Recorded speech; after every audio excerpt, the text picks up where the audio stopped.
নামাজটা পড়া লাগবো, যাকাতের বিধান দিচ্ছেন যাকাত দেওয়া লাগবো, হজ করা লাগবো, রমজান শরীফ রোজা রাখা লাগবো।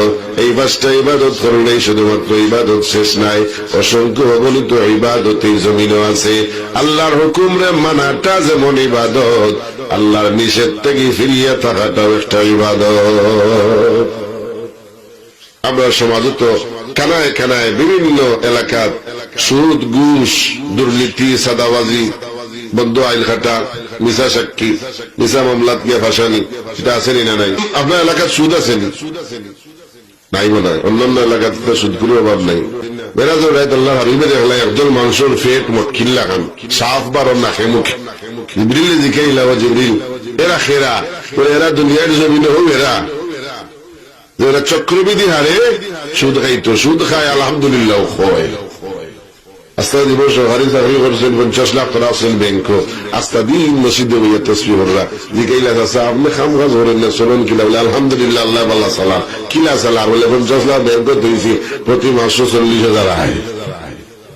শুধু খাইরা আলহামদুলিল্লাহ খইরা নমাজ পড়ের সুদ খার, নমাজ পড়িয়া বাড়িয়া গিয়াস বাজারে তুকার দর্শে জাপটা মারি, টেকা দেশ না কেন? বলে ভাই সাহেব কয়দিন সময় দাও। বলে মূল দেশ না, লাভ গুণ দেবে, এটা তুইও চল আমিও চলি, ঠিক না?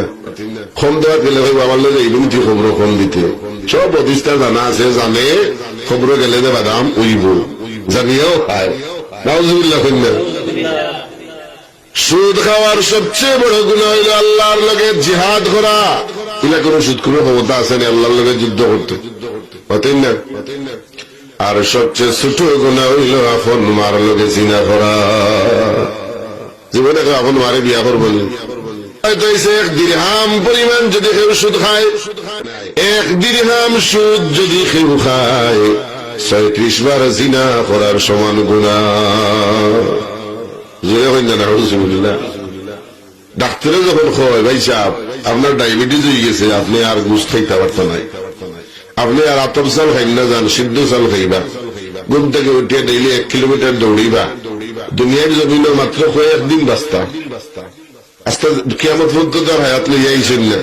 কয়েকদিন বাঁচার লাগে আপনি গরুর গুছ ছাড়লা, আতপ চাল ছাড়লা, মিঠা মিষ্টি ছাড়লা, ঘুম থেকে উঠে 3 কিলো দৌড়িলা, কিন্তু কোটি কোটি বছর দুজক জ্বলবা, ই বই আপনি সুদ ছাড়তে পারেন না। আপনি কত বড় হারামি, চিন্তা করুন। আল্লাহর বয়ে যদি আপনি সুদ থেকে ফিরিয়ে আইতে পারেন না, ঘুষ খায়, টেবিলের তলে দিয়েও খায়, উপরে দিয়েও খায়, অজু করার বাদেও খায়, অজু করিলেই সেই সময় ঘুষের টাকা লইয়া আইছে, আগে লইয়া আইতে পারলে জানি বেটা মাত্র অজু করছি, বয়ার টান দিয়ে ডয়ার রাখি দে। সুদ খার কিন্তু অজু করিয়াও সুদ নে, ঘুষ নে, ইলা আসেনি না?